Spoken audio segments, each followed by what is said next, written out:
This is TWiT. You brought something with you that folks have been talking a lot about. Well, you kind of brought something. You brought your phone, which has it on there, right? Yes, exactly. So I got an email late last week, Thursday, saying I was invited. Whoa, exclusive. To get the Apple Card. And I've never been invited by Apple to do anything. So the fact that they were just inviting me to spend money, that they would take a cut of every purchase I made, that didn't matter. I was invited. You were invited. I was invited. Yeah. And I can make a guess. They said it's, so I signed up, to be notified, but there's a slow rollout. And I can make some educated guesses because for the 5 years I was here working at TWiT, I would buy every new iPhone, every new iPad. Of course, I would charge that I would expense that, and then Leo would end up paying. But it came, it came through my... But now you're Leo, right? So I have to charge you? Is that exactly, yes. But it came through my Apple ID, and I used my credit card, so they were like, look, this lady has some dough. Little did they know. So I got it, and I was like, oh, I'm going to sign up. So it really took 5 minutes to sign up. I gave them my information. I took a picture of my driver's license.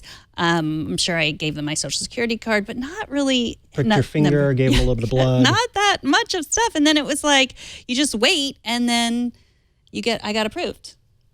So whether I deserve to be approved or not, that is, we'll see. If I end up asking for money and, because I've overspent on my Apple Card. Hey. But it was so easy. And I come from a generation where you used to have to write your social security number in every little box and then send it away. And I say I come from a generation, but we were doing that pretty much maybe last year or 2 years ago. I think I did that earlier this year. So I have some screenshots of what it looks like. So my first purchase was at Acre Coffee down the road, and I bought some coffee, and so it turns color when you buy something. So do you know? Have you done? See, this is my problem. Is I'd start spending money trying to see how it changes yeah, you color. Just buy random stuff because that looks kind of coffee colored. Yeah, it is. I think it was food and coffee. So, and then I bought some clothes, and it's still sort of orange. So I'm not exactly sure what that means. I guess now you can show this.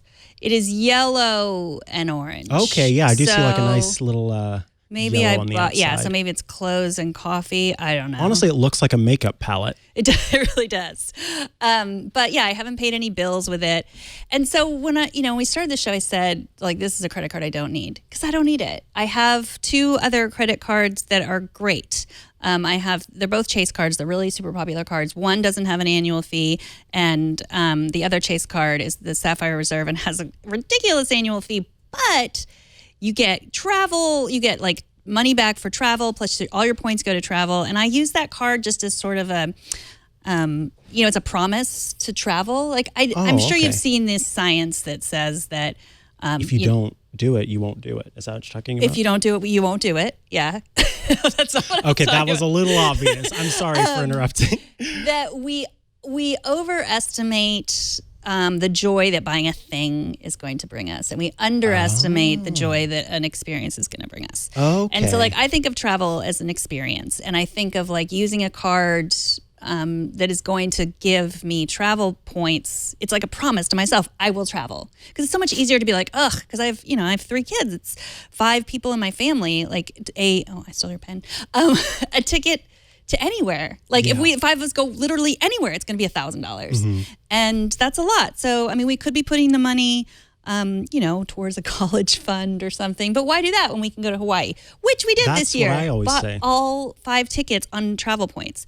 So, that's awesome. Yeah. And even the Freedom Card, which is not travel points, gives 3% back on everything. Whereas the Apple Card just gives 3% back on Apple purchases, 2% on everything else. And if you use the physical card, or if you use the number in a place that doesn't use Apple Pay, it's only 1%. So it's definitely less money. But then you're talking about privacy.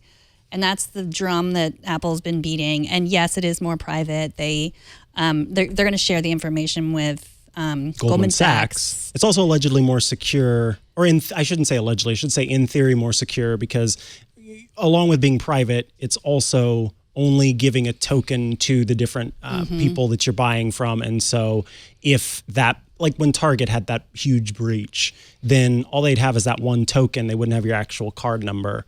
So If you're using the Apple Pay version, then yes. I'm not sure. One thing I don't know is I wonder if you swipe with the card, if it still does a token. I think because there's no number on the physical card. That's true. That's so interesting. I believe it is. And so I think you have to have, no, I haven't used the cards because I haven't gotten it, but I'm pretty sure you still have to have an iPhone with you to use the card. So there's still, you swipe the card and it's going to use Face ID, I think, to then confirm. Fascinating. Right. So I can't wait to hear more about that. In fact, we might follow up with on the next episode what you tell me, just to give some insight if Leo hasn't gotten one by then.